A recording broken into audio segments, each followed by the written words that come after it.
गुरु बिन माला फेरते, गुरु बिन देते दान, गुरु बिन दोनों निष्फल हैं, जय पूछो वेद पुराण। अध्याय नंबर 16 के श्लोक नंबर 23 में कहा कि अर्जुन, जो शास्त्र विधि को त्याग कर मनमाना आचरण करते हैं, यानी अपनी मर्जी से कोई भी जाप साधना तप आदि करते हैं,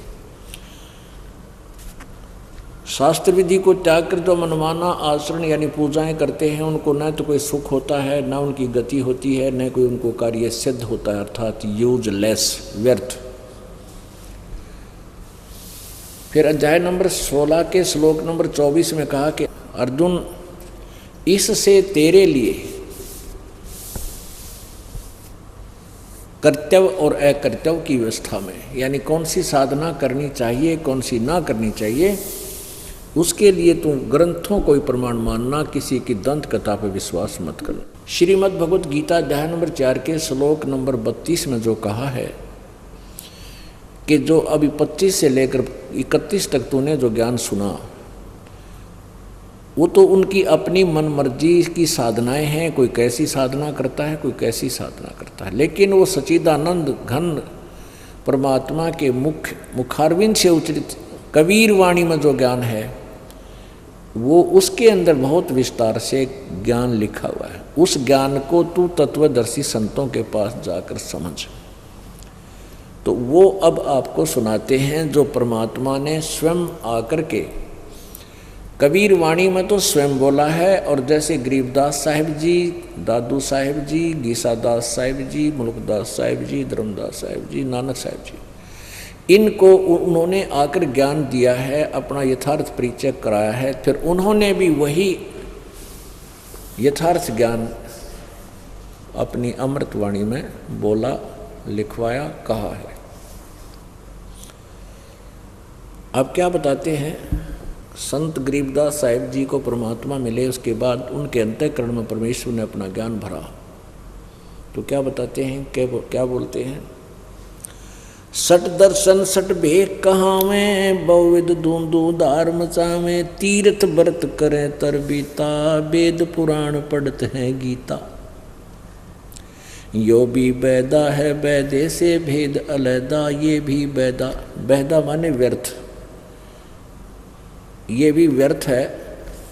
ये जो साधनाएं कर रहे हैं, इनसे वो ज्ञान अलग है, अलहदा। चार संप्रदा 52 दवारे, जिन्हों नहीं निज नाम बेचारे, माला गाल हुए हैं मुक्ता, सटदल उआ बाई बकदा। होय होय होय। एक सेंटेंस इस अमरवाणी का बहुत ही गूढ़ है, इसके अंदर रहस्य बड़े गूढ़ हैं। इनको समझने के लिए हमने अपने सदग्रंथों को, जिनको हम यथार्थ माना करते थे, उनका रह कर सहयोग लेना पड़ेगा, तभी हम इस यथार्थ ज्ञान को समझ पाएंगे। क्या बताया है, सट दर्शन सट भेष कहावें, बहुविध धूंधू धार मचावें, तीर्थ व्रत करें तर बीता, वेद पुराण पढ़त हैं गीता। चार संप्रदा 52 द्वारे, जिन्हों नहीं निज नाम बेचारे, माला घाल हुए हैं मुक्ता, सटदल उआ बाई बकदा। बैरागी बैराग न जाने, बिन सतगुर नहीं चोट निशाने, 12 बाट बिटोरी बिटम बेलोरी, सट दर्शन में भक्ति ठगोरी। सन्यासी 10 नाम कहावें, शिव शिव करे न सन से जावें, निर्वाणी नी कच्छ निसारा, भूल गए हैं ब्रह्म द्वारा। सुन सन्यासी कुल कर्मनासी, भगवे प्योदी भूले धोंदी, छल छिद्र की भक्ति न कीजिए, आगे जवाब कहो क्या दीजिए। भरम कर्म भैरव को पूजें, सच शब्द साहिब नहीं सूझें, माला मुक्ति कक्कड़ हुक्टी, बाना भौड़ी भांग बसोड़ी। यो भी बैदा है बैदे से भेद अलहदा, यो भी बैदा इसमें एक सेंटेंस, एक वाक्य आया है, कहते हैं 4 संप्रदा 52 दवारे जिन्हों नहीं निज नाम बेचारे। और माला घाल हुए हैं मुक्ता, गल में 3-3 4-4 माला डाल लेते 108 मणियाँ की। अन्यों के माला घाल हुए हैं मुक्ता, अपने आप को मुक्त समझ रहे हैं कि हमारा कल्याण हो जाएगा। और सटदल उवा बाई बकदा, ओहो, इन सटदलों के अंदर कौन कौन आ जाते हैं? वैष्णु साधु जो विष्णु जी के अनुयायी हैं। और ये जितने भी नागा, कनपाड़े, औगड़नाथ, ये गिरी, पुरी, सन्यासी, ये सारे शंकर जी के, विष्णु जी के उपासक, तमगुण विष्णु जी के। तो ये सटदल कहलाते हैं, सटदर्शनी। तो यहाँ कहते हैं कि इस तत्व ज्ञान से ये परिचित नहीं है, अपने अपने उवाबाई का ज्ञान बोलते हैं, ये सदग्रंथों से परिचित नहीं है। अपने आत्माओं, अब ये बातें कोई वैसे सिंपल वे से कहे तो किसी के गले नहीं उतरे कि, और दास तो अब यहाँ तक कहता है कि ब्रह्मा विष्णु महेश जी को भी वेद ज्ञान नहीं था। जब ब्रह्मा विष्णु महेश जी को ज्ञान नहीं था और फिर सतयुग के ब्राह्मणों को ज्ञान नहीं था वेदों का, तो कलयुगी इन सटदर्शनियों को कहाँ से हो सकता है ज्ञान? तो उवाबाई सिद्ध होएगी। इस प्रसंग को, इस कंसेप्ट को क्लियर किए बिना आगे चलना संभव नहीं, क्योंकि नए व्यक्ति, नए श्रद्धालु जो इस ज्ञान को सुन रहे होंगे, तत्व ज्ञान को, उनको ऐसा हो जाएगा जैसे कुनीन खा ली। तो उनके लिए फिर बूरा की फांकी, खांड की फांकी लगवाना अति आवश्यक है, ताकि वो कड़वा मुँह ना रहे। पुण्यात्माओं, परमात्मा की भक्ति बहुत आसान है। परमेश्वर के विषय में तत्व ज्ञान बिल्कुल सिंपल है, साधारण सा है, बहुत ही सिस्टेमेटिकली है, जो परमात्मा कबीर जी ने स्वयं आकर बताया हुआ। लेकिन वो कबीर वाणी है, कबीर वाणी में लिपिबद्ध है, और इन अज्ञानी ऋषि, महर्षियों, गुरुओं ने, ब्राह्मणों ने, मंडलेश्वरों ने हमारे हृदय में एक बात जचा रखी है कि कबीर जी तो अशिक्षित थे, वो संस्कृत भाषा नहीं जानते थे, इसलिए वो वेदों, गीता और पुराणों से अपरिचित थे, और उन्होंने उवाबाई अपनी वाणी में बोल रखी है।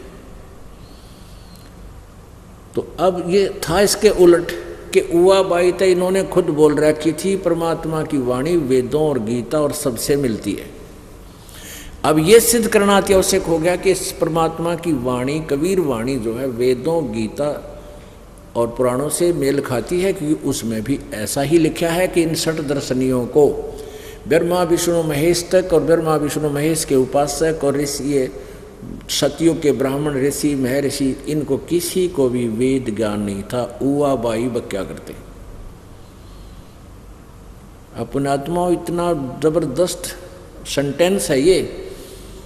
यदि आज से 100 वर्ष पहले बोला जाता तो जूते पड़ते मेरे सिर में, लेकिन आज परमात्मा ने वो समय चुना है कि सब पुण्यात्मा शिक्षित हैं और सदग्रंथ हमारे पास हैं। आप अपने भगवान को आसानी से पहचान कर कल्याण करा पाओगे। अब देखिएगा, वही सदग्रंथ जिनको हम सच्चा माना करते थे और मानते भी हैं, ये देखिएगा, श्रीमद् देवी भागवत यानी देवी पुराण, गीता प्रेस गोरखपुर से प्रकाशित है।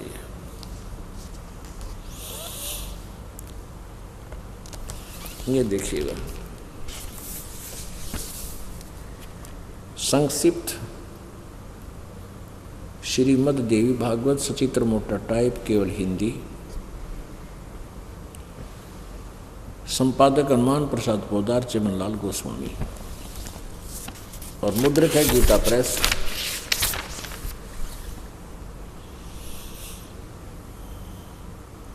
गोरखपुर, गीता प्रेस गोरखपुर, मुद्रक भी प्रकाशक भी।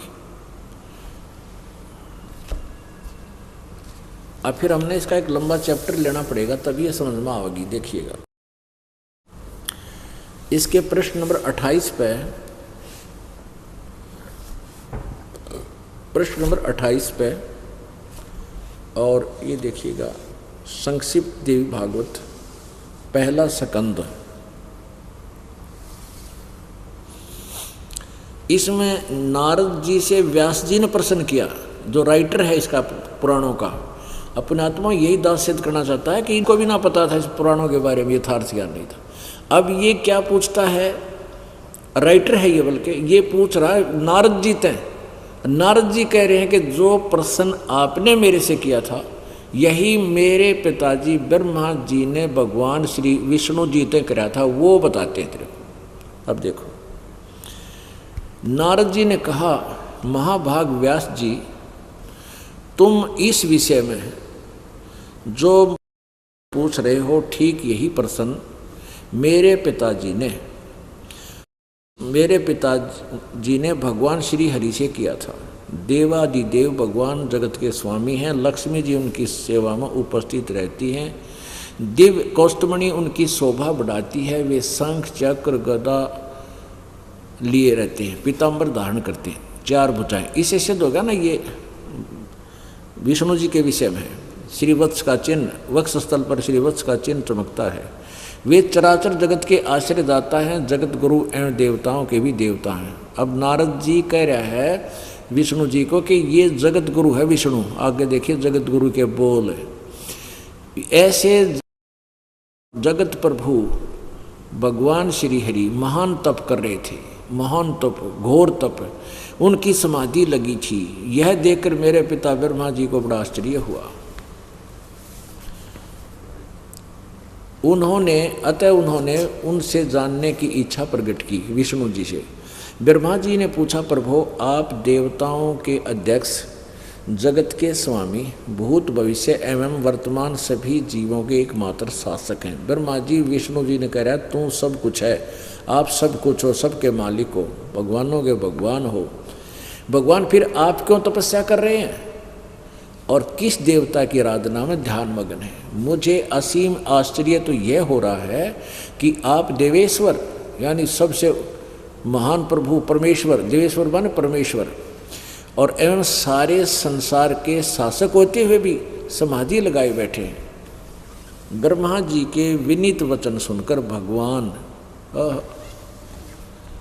श्री हरि उनसे कहने लगे, ब्रह्मन सावधान होकर सुनो, मैं अपने मन का विचार व्यक्त करता हूँ। देवता, दानव और मानव सब यही जानते हैं तुम सृष्टि करते हो, मैं पालन करता हूँ, और शंकर संहार क्या करते हैं। किंतु फिर भी वेद के पारगामी पुरुष अपनी युक्ति से यह सिद्ध करते हैं कि यह रचने, पालने और संहार करने की योग्यता जो हमें मिली है उसकी अधिष्ठात्री शक्ति देवी है। ठीक है, आगे देखो।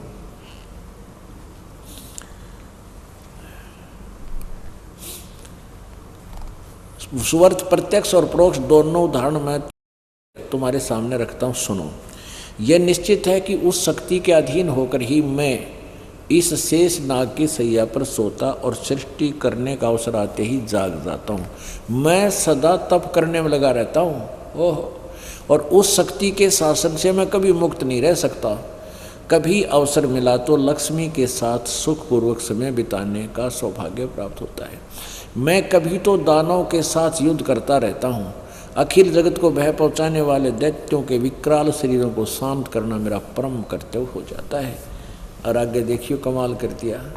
ये पहला स्कंद ही चल रहा है, 29 पृष्ठ हम पढ़ रहे हैं, 28 पहले पढ़ लिया। इसमें नीचे आया, भगवान विष्णु जी कह रहे हैं कि मुझे सब प्रकार से शक्ति यानी दुर्गा के अधीन होकर रहना पड़ता है। उन्हीं भगवती शक्ति का मैं निरंतर ध्यान किया करता हूँ।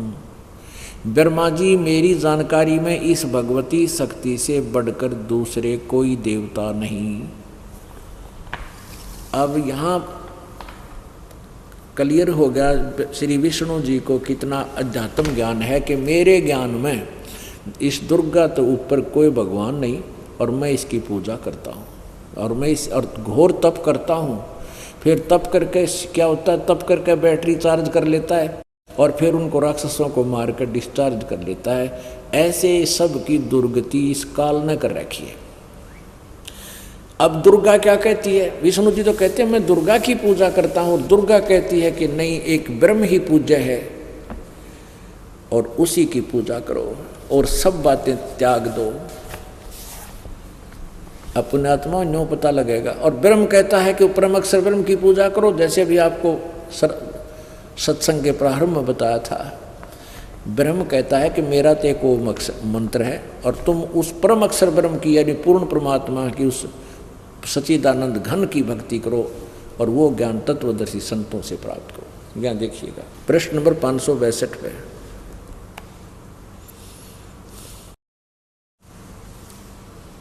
ये 7वां स्कंद है, यहां से आपको दिखाते हैं। देवी के द्वारा हिमालय को ज्ञानोपदेश, ब्रह्म स्वरूप का वर्णन, यानी ब्रह्म के बारे में वो जानकारी दे रही है। श्री देवी जी कहने लगी पर्वतराज, ये तो अपने विषय बता, फिर यहाँ है उस ब्रह्म का क्या स्वरूप है यह बतलाया जाता है, जो प्रकाश रूप सबके अत्यंत समीप में स्थित गुह हृदय रूप गुहा में स्थित होने के कारण गुहाचर नाम से प्रसिद्ध है, अर्थात महान पद प्रसिद्ध, महान पद अर्थात महाप्राप्य है। वह समस्त प्रजा के ज्ञान से परे है, अर्थात किसी की बुद्धि मानने वाला नहीं है, यह तुम जानो। जो परम प्रकाश रूप है, जो सूक्ष्म से भी अत्यंत सूक्ष्म है, जिसमें संपूर्ण लोक और उन लोकों में निवास करने वाले प्राणी स्थित हैं, वही यह अक्षर ब्रह्म है। वही सबके प्राण है, वही सबकी वाणी है, वही सबके मन है, वही सबका सत्य और वही परम सत्य। अब यहाँ तो ये अक्षर ब्रह्म बोल रही है, आगे देखिए। अमृत अविनाशी तत्व है, सौम्य उस वेदने योग लक्ष्य का तुम वेदन करो, मन लगाकर उसमें तन में हो जाओ। सौम्य उपनिषद में कथित महान अस्त्र रूप धनुष लेकर उस पर उपासना द्वारा तीक्ष्ण किया हुआ बाण संधान करो और फिर भावानुगत चित्त के द्वारा उस बाण को खींचकर उस अक्षर रूप ब्रह्म को ही लक्ष्य मानकर वेदन करो। अक्षर ब्रह्म बोल रही है, आगे देखना। उसका परवण यानी ओम तो धनुष है, जीवात्मा बाण है और ब्रह्म उसको लक्ष्य, उसका लक्ष्य कहते हैं, कहा जाता है। उस एकमात्र परमात्मा ही को जाने, दूसरी सब बातें छोड़ दे। यानी अपनी पूजा भी मना करती है और किसी की भी पूजा नहीं करनी है, केवल उस एकमात्र परमात्मा को ही जाने, दूसरी सब बातों को छोड़ दे। यही अमृत रूप परमात्मा के पास पहुंचाने वाला पुल है। संसार समुद्र से पार होकर अमृत स्वरूप परमात्मा को प्राप्त कराने का यही सुलभ साधन है। आगे देखना, इस आत्मा का, इस परमात्मा का ओम के जप के साथ ध्यान करो। ओह, बता दिया मंत्र, ओम जाप है, ब्रह्म की पूजा करो। इससे अज्ञान में अंधकार से सर्वथा परे और संसार समुद्र से पार जो ब्रह्म है उसको पा जाओगे, यानी ब्रह्म प्राप्ति होगी। ओम जाप करो, तुम्हारा कल्याण हो। और वो कहाँ रहता है? वह यह सब का आत्मा ब्रह्म, वह ब्रह्म लोक रूप दिव्य आकाश में स्थित है। वो ब्रह्म लोक में रहता है।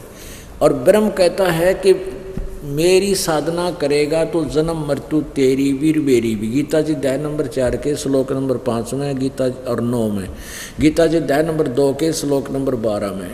गीता ज्ञानदाता कहता है, अर्जुन तेरे और मेरे बहुत जन्म हो चुके, तू नहीं जानता, मैं जानता हूँ। आगे भी हुए हैं, आगे भी फिर भी होंगे, अब भी हुए हैं। इसलिए यदि तन पूर्ण मोक्ष चाहिए तो उस परमेश्वर की शरण में जा। 18वें अध्याय के 62वें श्लोक में और 15वें अध्याय के 4थे श्लोक में, कि जहाँ जाने के बाद फिर लौट कर संसार में कभी नहीं आना पड़ता। अपने आत्मा गीता जी अध्याय नंबर 8 के श्लोक नंबर 16 में लिखा है कि ब्रह्मलोक पर्यंत, ब्रह्मलोक में गए हुए प्राणी भी पुनरावर्ती में है, उनके वहाँ जाने के बाद भी उनका जन्म मृत्यु बना ही रहता है। अब ये तो आ गया ब्रह्मा विष्णु महेश और दुर्गा के ज्ञान अपुण्यात्मा और ब्रह्म पर ब्रह्म का। विष्णु जी तो कह रहे हैं कि मैं तो दुर्गा से ऊपर कोई भगवान नहीं मानता। दुर्गा कह रही है ब्रह्म की साधना करो, ब्रह्म कह रहा है कि पूर्ण ब्रह्म की साधना से तुम्हारा कल्याण होगा। तो इससे सिद्ध है कि सारे उवा बाई ही बकरे हैं। अब सतयुग के ब्राह्मणों का हाल दिखा दूं 414 पृष्ठ पे।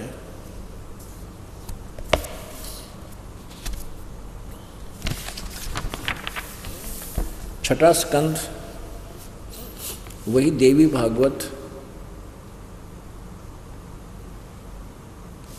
छठा स्कंध पृष्ठ 414 पे। यहाँ देखिएगा। जन्मे जय ने पूछा, महाभाग किस युग में और कैसा धर्म का स्वरूप है, इस पूर्ण विषय को विशेष रूप से बताने की कृपा कीजिए। व्यास जी बोले, राजन, यह निश्चय है कि सतयुग में ब्राह्मण वेद के पूर्ण विद्वान थे। व्यास जी बता रहे हैं ये बात। उनके द्वारा निरंतर भगवती जगदम्बा की आराधना होती थी। भगवती का दर्शन करने के लिए उनका मन सदा ललायत रहता था। प्रत्येक गांव में शक्ति मंदिर का उद्घाटन हो, दुर्गा का मंदिर बने, इस विषय की उनके मन में बड़ी उत्सुकता थी। यानी सतयुग तय लठ गढ़वा रखे मंदिरा का इन ब्राह्मणों ने। ये देखो अब क्या कहे हैं कि सतयुग के ब्राह्मण वेद के पूर्ण विद्वान थे और दुर्गा की पूजा करते थे। और दुर्गा के मैं पूजा के योग्य हूँ ही नहीं, ब्रह्म की पूजा करो। अब आगे देखो इसकी एक और झलक। धर्म की यही सती थी, त्रेता में भी रही, परंतु कुछ ह्रास हो गया। सतयुग की जो स्थिति थी वह द्वापर में विशेष रूप से कम हो गई। राजन, उन प्राचीन युगों में जो राक्षस समझे जाते थे, यानी पहले वाले सतयुग त्रेता द्वापर तक, वे कलयुग में ब्राह्मण माने जाते हैं। ओह, जिनको सतयुग में त्रेता में राक्षस कहा करते, वह कलयुग के ब्राह्मण, उनके इक्विवेलेंट वर्तमान के ब्राह्मण हैं। क्योंकि अब के ब्राह्मण प्राय पाखंड करने में तत्पर रहते हैं, दूसरों को ठगना, झूठ बोलना और वैदिक धर्म कर्म से अलग रहना कलयुगी ब्राह्मणों का स्वाभाविक गुण बन गया है।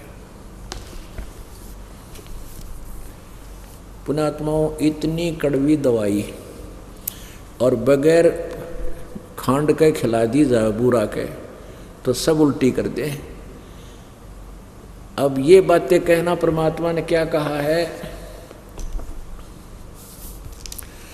सट दर्शन सट भेष कहावें, बहुविद्वंदो धार मचावें। तीर्थ व्रत करें तर बीता, वेद पुराण ये पढ़ते हैं गीता। इन्हें पढ़ने पर इनका समझ में कुछ नहीं आ रहा। चार संप्रदा 52 दवारे, जिन्हों नहीं निज नाम बेचारे। अब किसी ने देख ले निज नाम को पर कोई नहीं रुका। देखो गीता जी वेदों में केवल एक ओम मंत्र है साधना करने का, और कोई मंत्र जाप है ही नहीं। और फिर मनमुखी जाप नरे बिना गिनती के। कहते हैं वेद पुराण गीता जी आदि सदग्रंथों को पढ़ते भी हैं पर बकदे उवाबाई है, ज्ञान इनको कुछ समझ में आया ही को नहीं। जिन्होंने ही निज नाम विचारे, जिन्होंने निज नाम की तरफ विचार नहीं किया, वास्तविक मंत्र की साधना नहीं की। माड़ा गाल हुए हैं मुक्ता, सटदल उवा बाई बकदा। है ये उवा बाई बकते हैं सारे, जितने भी संत पंथ ये बने फिरे हैं ये सारे उवा बाई बकते हैं, इनके पास यथार्थ ज्ञान नहीं है।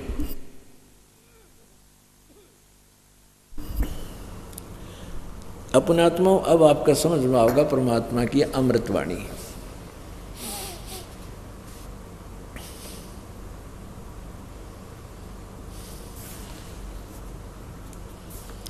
सन्यासी 10 नाम कहावे, ये 10 नामी।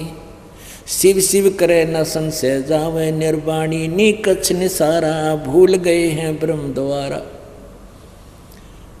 अब कहते हैं 10 नामी जो संत हैं ये शिव जी के पुजारी हैं, शिव शिव करें। इन आप भी पूर्ण विश्वास नहीं है, संशय नहीं खत्म इनका। ये ब्रह्म तक की साधना भी नहीं करते, भूल गए हैं ब्रह्म द्वारा, ब्रह्म की साधना भी भूल गए हैं। सुन सन्यासी कुल कर्मनासी भगवे भगवे प्योंदी भूले धोंदी छल सिद्धर की भक्ति न कीजे है। चलो जो आगे जवाब कहो क्या दीजिए।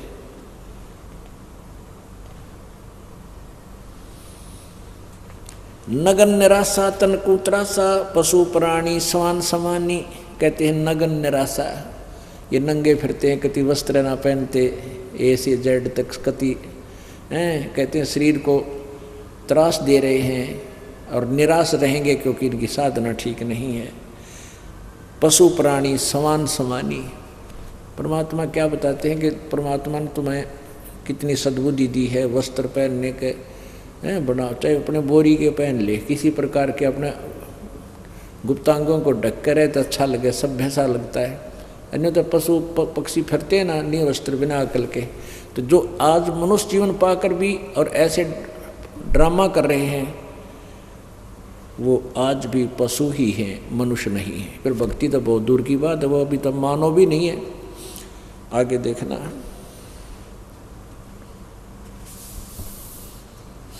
बैरागी सन्यासी सेवड़े तन पर छार लगावे हैं और 500 नार 2500 लड़के ये धुंधु धार मचावे हैं। यो भी बैदा है बैदे से भेद अलैदा, यो भी बैदा बैदा क्यों जाण्या हम सतगुरु बैठे न्यों जाण्या। अब गरीबदास साहिब जी ने परमात्मा द्वारा प्राप्त ज्ञान को अपने शब्दों में कितने प्यारे ढंग से उच्चारण किया है। कहा है, बैरागी सन्यासी सेवड़े तन पर राख लगावे हैं, तन पे छार रमावे हैं, लगावे हैं। यानी भगवान पाने के लिए एक लंगोट बांध लिया और सारे शरीर पर होकर राख मसल ली। परमात्मा पाने का ये साधन मान रहे हैं और कहते हैं घर भी त्याग दिया, अपने जो है ना बच्चे भी त्याग दिए, स्त्री भी त्याग दी, लेकिन कहते हैं अंदर तेरे 500 विकार और हैं। एक नारी त्याग दीनी 5 नारी गैल वे, पाया ना द्वारा मुक्ति का सुखदेव करीब उस सैल वे। एक औरत इसलिए त्याग देता है, बोला साधक, कि ये मेरी भक्ति में बाधक है और मैं एकांत स्थान में जाकर बाहर जाकर जंगल में बैठकर भक्ति करूँगा। परमात्मा कहते हैं एक नारी एक औरत त्याग दी, ये 5 नारी गैल वे। कौन कौन सी? काम, क्रोध, मोह, लोभ, अहंकार। ये 500 स्त्री तेरे साथ बंधी हुई हैं, इनको त्यागने पार पड़ेगी। एक उस नारी को त्याग देने मात्र से तू यानी परमात्मा प्राप्ति नहीं कर सकता। क्या बताते हैं? एक नारी त्याग दीनी 5 नारी गैल वे, पाया न द्वारा मुक्ति का सुखदेव करीब उस सैल वे। सुखदेव ऋषि माँ के गर्भ से ही प्रेरित हो गया था कि अभी मनुष्य जीवन मुश्किल से मिलता है, भगवान पाऊंगा। अब वो आकाश में उड़न की सिद्धि थी उसमें, उस आकाश में उड़न की सिद्धि के कारण अभिमानी हो गया और अभिमान के कारण उसको परमात्मा प्राप्ति नहीं हुई, धक्के खा लिए। आखिर में फिर राजा जनक के पास आकर नतमस्तक हुआ, अहंकार रूपी उस नारी को फिर छोड़ा, तब स्वर्ग तक जाने का उसका मार्ग प्रशस्त हुआ। तो क्या बताते हैं? बैरागी सन्यासी सेवड़े तन पर छार लगावे हैं, छार माने राख है, और 500 नार 2500 लड़के ये धुंधु धार मचावे हैं। अब इनका कहाँ रिजल्ट देंगे देखना आगे चल के परमात्मा की वाणी। कंठी माला और मृगछाला ये सिर पर जटा रखावे हैं, ढोलक ताल झांझरी पीटे ताना री री गावे हैं। कहते मेरी बकवाद करे, ये भगवान पाने का तरीका है। यो भी बैदा है बैदे से भेद अलैदा, यो भी बैदा बैदा क्यों जाना हम सतगुरु बैठे न्यों जाना। ये परमात्मा गरीबदास जी से पूछा, भाई आपने कैसे पता लगा ये व्यर्थ है, जो साधना ये अन्य कर रहे हैं? तो गरीबदास जी कहते हैं मुझे सतगुरु मिल गए इसलिए समझ में आ गई बात। तन के योगी मन के भोगी गुल्लर पेट पड़ावे हैं। गुज बीरज का मरम न जाना भद्र भेख बनावे हैं। करवा और कोपी न लिए जो बनखंड गुफा बनावे हैं। खुदा कुत्ती घट में दूती फिर गृष्टि द्वारे आवे हैं। वो तेरे की कितनी प्यारी बात कही है कि प्रेरित होकर के घर त्याग गया है। बिल्कुल एक हाथ में एक लोटा ले लिया वो भी तुम्बे का बना के, और एक शरीर पर एक लंगोट बांध लिया, जंगल में पहुंच गया, वहाँ गुफा बना कर रहने लग गया। कहते फिर शाम न भूख लगी, सारी रात तक काट ली, तड़के उठते फिर पहुंचा गृहस्थी के द्वारा गांव में, और दिए माई धक्के खानता अंडा। कहते ये के भक्ति करी, फिर वो मांग के लावे 36 पंगे जोड़े, और बना बना भोजन मिला, घर पर अपनी भक्ति करे, अपना धंधा करे। जो गीता जी में प्रमाण है कि कर्म सन्यासी से कर्म योगी श्रेष्ठ है। कर्म सन्यासी जो घर छोड़कर जंगल में बैठ जा, कर्म सन्यासी कर्म योगी वो है, अपना काम भी करे और सत भक्ति मर्यादा में रहता हुआ भक्ति भी करे।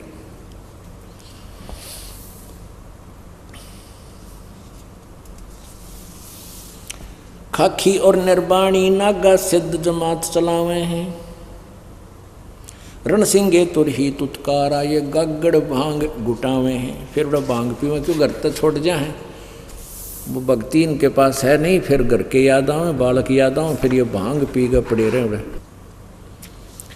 अब प्रसंग जो जहाँ से चला था इसे बै दे के अंक का, बैरागी सन्यासी सेवड़े तन पर छार लगावे हैं। 500 नार 2500 लड़के धुन धुन धार मचावे हैं। अब इसका यहाँ आके निर्णय दिया है, क्या बताते हैं। काशी गया प्रयाग महोदित जगन्नाथ को जावे हैं। लोहागर और पुष्कर पर से है द्वारा दाग दगावे हैं। यो भी बैदा है वैदे से भेद अलैदा। बैदा क्यों जाण्या हम सतगुरु बैठे न्यू जाण्या। तीर तुपक तरवार कटारी जमदड़ झोर बधावे हैं। हर पैड़ी हर हेत न जाण्या वाजा तेग चलावे हैं। काटे शीस नहीं दल करुणा ये जग में साध कवावे हैं। जो जन उनके दर्शन को जावे उनको भी नरक पठावे हैं। अब वहाँ यहाँ लाकर छोड़ा है कि ये जितने भी बैरागी सन्यासी बने फिरे हैं, बैरागी सन्यासी सेवड़े, और ऊँ तो इसे दिखे महात्मा पड़े हैं क्यों राख रूख रमा कर जुटा जुटा बढ़ा कर त्रिशूल त्रिशाल लेकर फिर अनिकी से सांग कर लें। कहते हैं एक बार कुंभ के मेले का संयोग हो गया कि तब पर भी लगनी थी हरिद्वार में हर पैड़ी में। और ये सभी जो महापुरुष कहलाते हैं, संत जिनको हम संत मानते हैं, सन्यासी और बैरागी, ये वैष्णव, इन सन्यासियाँ माँ हैं ये जो विष्णु जी के उपासक हैं, ये सारे, और जो शिव जी तमोगुण के उपासक हैं, सतोगुण विष्णु जी के उपासक हैं, ये सारे सन्यासी बैरागी सन्यासी नम आ जाते हैं, सठ दल में आ जाते हैं। तो उसमें अब क्या हुआ कि पर भी का कोई समय निर्धारित होता है।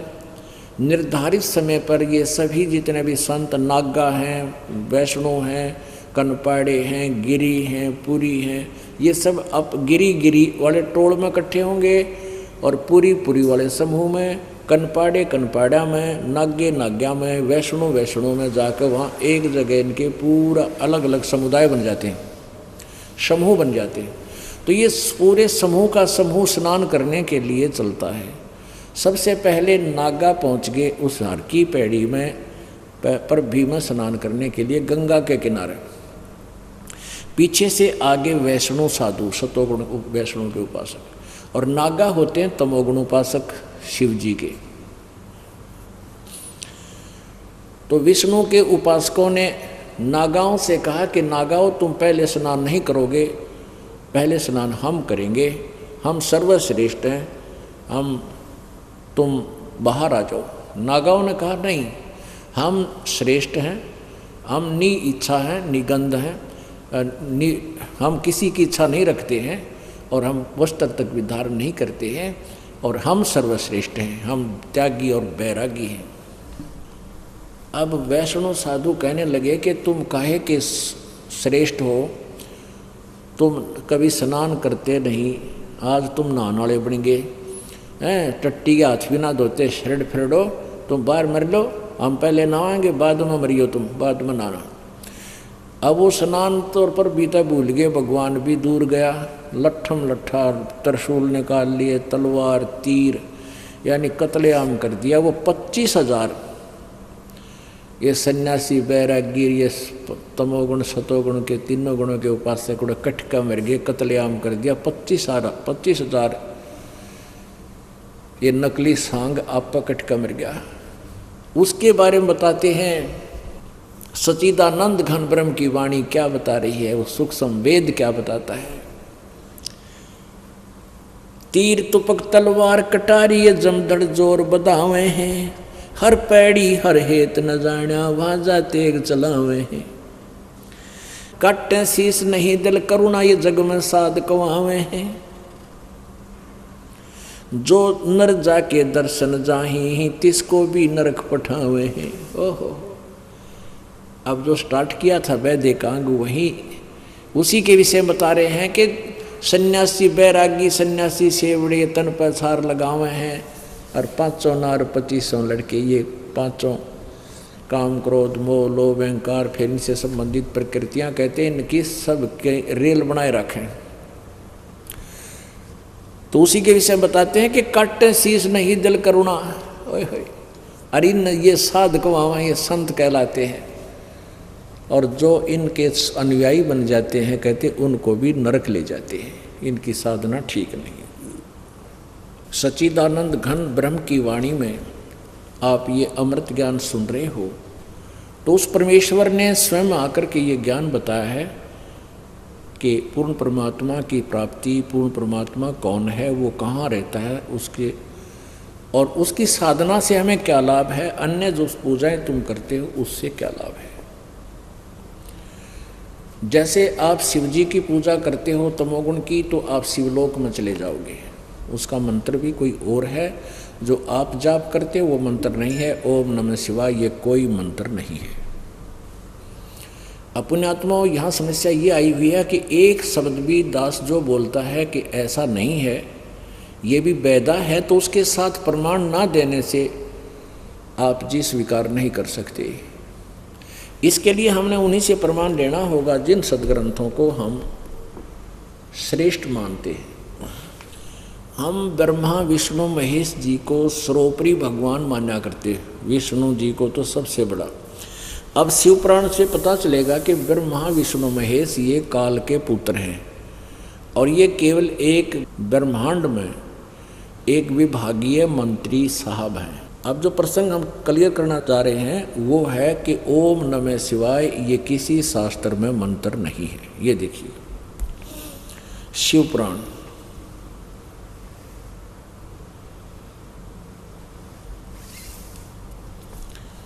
ये है शिव पुराण, गीता प्रेस गोरखपुर से प्रकाशित है।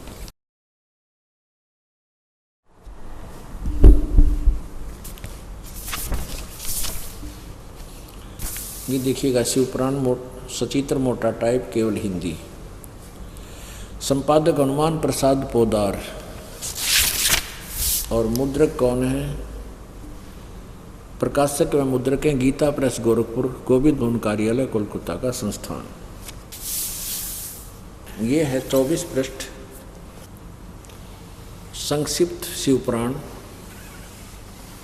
विधवेश्वर संहिता। हम विशेष पढ़ेंगे 25 से, लेकिन ये थोड़ा सा हिंट देंगे आपको कि ये क्या है। ये ब्रह्मा जी खड़े हैं, इधर ये विष्णु जी खड़े हैं। ये आपस में इनकी झगड़ा हो गया ब्रह्मा और विष्णु जी का, तो काल ने इनके बीच में एक तेजों में ज्वाला युक्त एक स्तंभ खड़ा कर दिया प्रकाश में, बीच में एक बल्ली सी गाड़ दी, बहुत लंबी चौड़ी। अब सुनो, मौखिक बताता है दास थोड़ा। एक बार ब्रह्मा और विष्णु जी का इस बात पर झगड़ा हो गया। ब्रह्मा जी कहता है कि मैं तेरा पिता विष्णु जी को, और मैं सृष्टि का रचने वाला हूँ। विष्णु जी कहता है कि नहीं, तू मेरी नाभि से उत्पन्न हुआ है और तू मेरा पुत्र है। जैसे तीसरी चौथी कक्षा के बालक लड़ा करें, वो नो कहेगा मैं तेरा बाप, वो नो कहा ना मैं तेरा बाप, और गुट्टम गुट्टा वो उसकी गिरेबान पकड़ रहा है और वो उसकी फिर टीचर के पास जाते हैं। क्या झगड़ा भाई तुम्हारा? जी यूँ बोला मैं तेरा बाप है, वो कहा ना जी पहले यूँ बोला मैं तेरा बाप है, हम इसलिए लड़े। तो ऐसी तब हमारे भगवान लड़ा करते जी, नाम सुप्रीम पावर मान रही थी।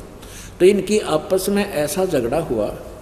काल भगवान जो इनका पिता है, जो 21 ब्रह्मांड में हमें यहाँ कष्ट दे रहा है, वो इनका फादर है। उसने इनके बीच में एक तेजों में स्तंभ खड़ा कर दिया। वो लड़ना भूल गए, उस स्तंभ की ऊपर नीचे तलाश खोज एंड खोज करने लगे अंत का। फिर ये काल जो है शिव रूप धारण करके वहाँ खड़ा हो गया।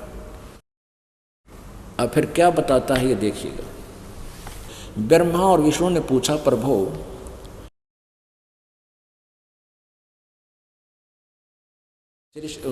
सृष्टि आदि 5 कृत्यों के लक्षण क्या हैं, यह हम दोनों को बताइए। भगवान शिव बोले, ये काल है ब्रह्म, मेरे कर्तव्य को समझना अत्यंत गहन है, तथापि मैं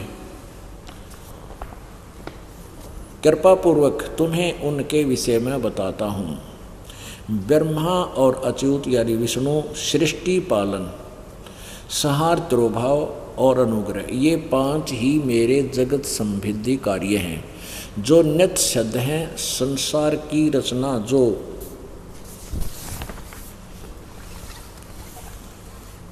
आरंभ है उसको सृष्टि कहते हैं, सर्ग या सृष्टि कहते हैं। नीचे देखो, अब ये शिव रूप में प्रकट काल बोलता है ब्रह्मा और विष्णु को, पुत्रो तुम दोनों ने तपस्या करके प्रसन्न हुए मुझ परमेश्वर से सृष्टि और स्थिति नामक 2 कृत्य यानी ये जॉब प्राप्त किए हैं, ये दोनों तुम्हें बहुत प्रिय है। इसी प्रकार मेरी विभूति स्वरूप रुद्र और महेश्वर, अब ध्यान रखना ब्रह्मा और विष्णु रुद्र और महेश्वर ये बोलने वाले से अलग हैं। ये बोलने वाला काल है, ब्रह्म है। ये मैं 2 अन्य कृत्य संहार और तिरोभाव मुझसे प्राप्त किए, परंतु अनुग्रह नामक कृत्य दूसरा कोई नहीं पा सकता। रुद्र और महेश्वर अपने कर्म को भूले नहीं हैं, इसलिए मैंने इनके लिए अपनी समानता प्रदान की है। यानी जो रुद्र और महेश्वर उस काल जैसी शिव जैसी वेशभूषा में रहते हैं। रुद्र और महेश्वर ब्रह्मा विष्णु से न्यारे हैं, यो जिसमें शिव के हैं यो तमोगुण, तो ये काल के पुत्र हैं।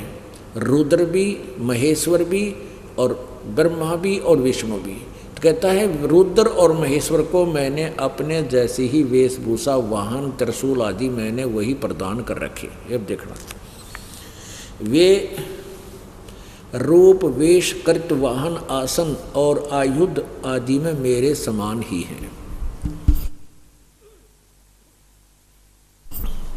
अब यहाँ प्रकट देखना, जो प्रश्न करना है हमने, जो समाधान करना है वो ये है, मैंने पूर्व काल में, ये ब्रह्मा विष्णु महेश से और रुद्र से जो 5वां है वो बोल रहा है काल ब्रह्म, मैंने पूर्व काल में अपने स्वरूप भूत मंत्र का उपदेश किया है जो ओंकार के रूप में प्रसिद्ध है। ओम वह महामंगलकारी मंत्र है। सबसे पहले मेरे मुख से ओंकार ओम प्रकट हुआ जो मेरे स्वरूप का बोध कराने वाला है। ओंकार वाचक है, मैं वाच्य हूँ, यह मंत्र मेरा है, स्वरूप ही है। प्रतिदिन ओंकार का निरंतर स्मरण करने से मेरा ही सदा स्मरण होता है। ओम का जाप ब्रह्म का जाप है। मेरे उत्तरवर्ती मुख से अकार, पश्चिम मुख से उकार 2 और दक्षिण मुख से मकार 3, पूर्ववर्ती मुख से बिंदु 4 और मध्यवर्ती मुख से नाद का प्रकट। ये 5 हो गए ना अक्षर, अकार, उकार, मकार, बिंदु और नाद, ये 5 हो गए। इन 5 से ओंकार शब्द बना। इन्होंने क्या अड़ंगा डाल दिया देखिए। इस प्रकार 5 अवयव से युक्त ओंकार का विस्तार हुआ है। इन सभी अवयव से एकीभूत होकर यह ओंकार नामक एक अक्षर हो गया, जो गीता जी धर्मराठ के श्लोक नंबर 13 में आपका यू काम आओगा कि ओम इति एक अक्षरम ब्रह्म व्यवहारन माम अनुसमन यह प्रयाति तजन देहम स याति परमाम गति। ये काल बोल रहा है, ब्रह्म बोल रहा है। अच्छा, इन्होंने क्या डंगा कर दिया, ये देखो, ओम नमः शिवाय, यह 5 अक्षर मंत्र है, दे उड़ा दिया डंगा। वो तो कहता है इस ओंकार में ही 5 अक्षर हैं, 5 हैं। देखो, मेरे उत्तरवर्ती मुख से अकार, पश्चिम से उकार और दक्षिण से मकार 3 और चौथा बिंदु 5वां नाद। ये 5 अक्षर से बना हुआ एक अक्षर ओम है। इन सभी अवश्य एक ही भूत होकर ये तो कहता है मेरा एक ओम मंत्र बना। और यूँ न्यों के हैं कि अकार मकार कर्म से प्रकाश में आए और ओम नमः शिवाय ये 5 अक्षर मंत्र है। यो आड़ा डंगा डा दिया अपनी मनमुखी सोच वाला ने। ये भोली आत्मा तो संस्कृत तो पढ़ नहीं सके हम, और ये हिंदी अनुवादित ओम नमः शिवाय यो घोटन लाएगी। और ये कति मंत्र नहीं है, व्यर्थ मंत्र है। अब यहाँ आपको दिखाते हैं, अब ये तो केवल हिंदी है, अब आपको संस्कृत वाली में दिखाते हैं, जिसको संस्कृत इंक्लूड है जिसमें, वो दिखाते हैं। शिव महापुराण हिंदी टीका सहित भाग 1। और ये कहाँ से प्रकाशित है? श्री शिव महापुराण, इसके विद्या अवरिधि पंडित ज्वाला प्रसाद जी मिश्रकृत हिंदी टीका सहित खेमराज श्री कृष्ण दास प्रकाशन बम्बई से ये प्रकाशित है।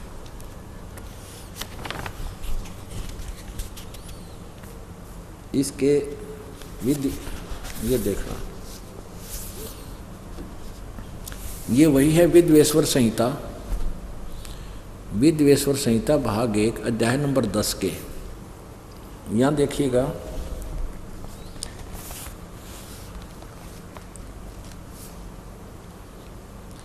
ये वही जो का जो प्रकरण है, इसमें प्रश्न नंबर 19 है, ये 18 से सुनाते हैं आपको यहाँ से।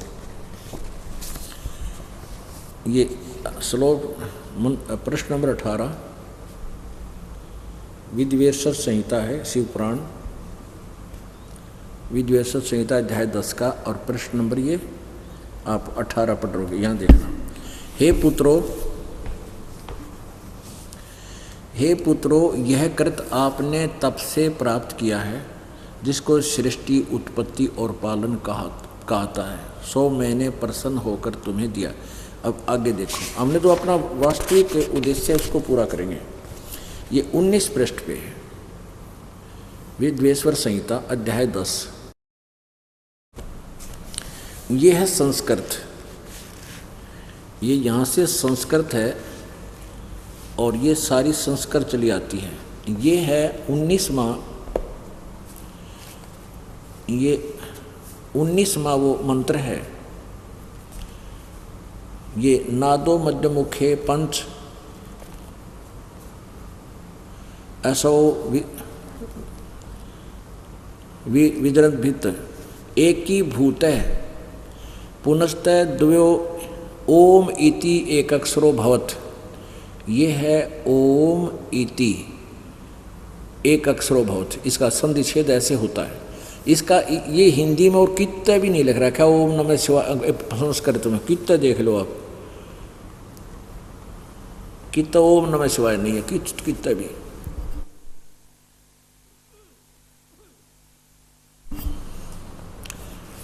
यहां देखो,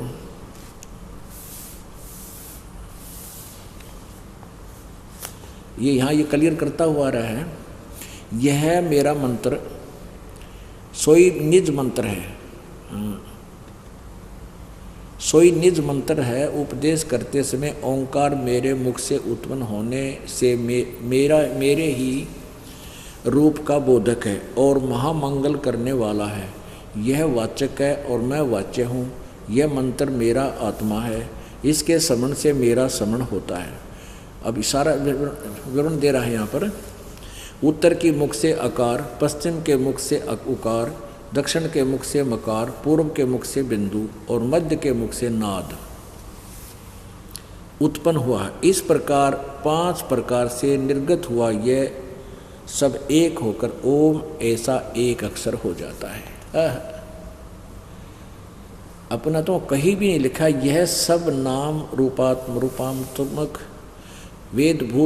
वेदभूत होने दोनों कुल अर्थात स्त्री पुरुष भेद से भौतिक शरीर वर्ग के देवा दो का भेद वाला है और इसी मंत्र से व्याप्त और शिव शक्ति का बोधक है, विश्व शिव शक्ति का बोधक है और इसी ओंकार से सब जगत का बोधक परवण मंत्र उत्पन्न हुआ है। अकार आदि अर्थात अकार से नकार से मकार से सभी एक ही बिंदु से व नाद से यह प्रकट हुआ है। इसमें कितने भी ओम नमः शिवाय का जिक्र भी नहीं है। मैं ये कहना चाहता है दास, उससे ये 5 सब वेद उत्पन्न हुई तो आगे बनते वेद। तो ये है संस्कृत जिसका वो अनुवाद वहाँ पर आपने पढ़ा। इसमें एक ही भूत है पुरुष दुओ ओम इति एक अक्षरो भवत है, इसका है ये अर्थ। ये 19वां या 18वां खत्म हुआ। यहाँ देखो ये जहाँ से 18वां समाप्त होता है ये मंत्र, मद के मुख से नाद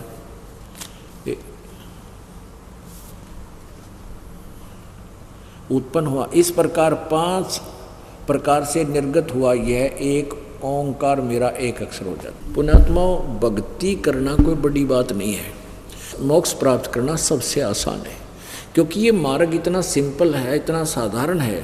लेकिन इन नकलियों ने इसको जटिल बना दिया। कोई खड़ा होकर तप करता है, कोई घोर व्रत रखता है, कोई जल में खड़ा होकर तपस्या करता है, कोई किसी मंत्र का जाप करता है।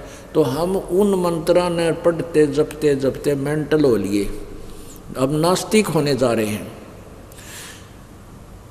और वो मंत्र, क्योंकि गीता जी अध्याय नंबर 16 के श्लोक नंबर 23 में कहा है कि शास्त्र विधि को त्याग कर जो मनमानी पूजाएं करते हैं, मनमाना आचरण करते हैं, उनको किसी प्रकार का कोई लाभ नहीं, ना उनकी गति हो, ना मोक्ष हो, ना कोई कार्य सिद्ध हो, ना सुख प्राप्ति हो।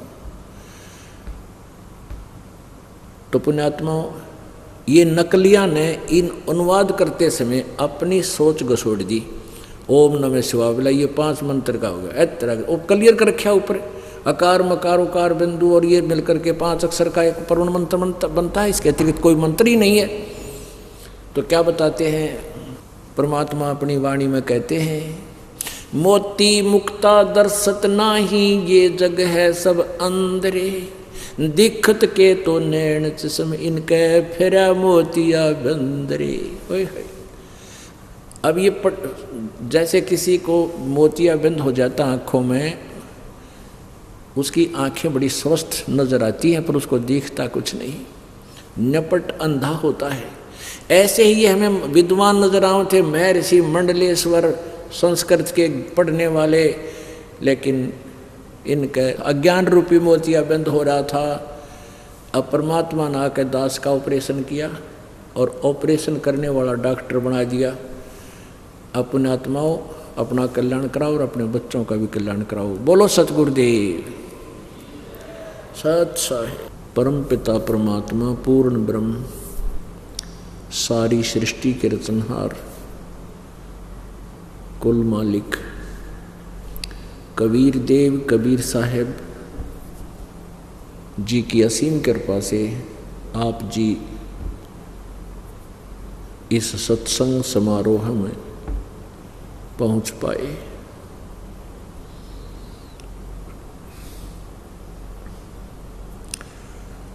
जो पुण्यात्मा परमेश्वर की विशेष प्रिय होती हैं, उन्हीं को ये सत्संग का सुअवसर प्राप्त होता है। पुण्यात्माओं, हमने इस काल के जाल में फंसोने असंख्य जन्म हो गए और हम अब यहाँ क्या कर रहे हैं, पहले हम क्या करके चले गए, हम यहाँ किस लिए रह रहे हैं, हमारा उद्देश्य क्या है, एक क्षण के अंदर, एक अक्षण के बाद पता नहीं इस जीव की क्या स्थिति हो जाए। तो पुण्यात्माओं, परमात्मा ने स्वयं आकर के हमें ये ज्ञान बताया कि तुम यहाँ के रहने वाले नहीं हो। जैसा कि आज सुबह के सत्संग में आप जी ने सुना और प्रत्यक्ष आंखों भी देखा पवित्र चारों वेदों में कि वो परमात्मा एक देशीय है, एक स्थान पर रहता है, सतलोक में, ऊपर शाश्वत स्थान में, यानी रत धाम कहो उसे, सनातन परम धाम कहो, मोक्ष धाम कहो उसको, सतलोक सचखंड कहो। वो परमात्मा पूर्ण ब्रह्म सत्य पुरुष परम अक्षर ब्रह्म उसी के नाम हैं, वो वहाँ रहते हैं। और वहाँ हम और आप जी भी वहीं रहा करते थे। हम अपनी गलती के कारण इस काल का फंस गए और इस काल ने हमें बिल्कुल परमात्मा से दूर कर दिया, उस परमेश्वर का और सतलोक का नामो निशान मिटा दिया।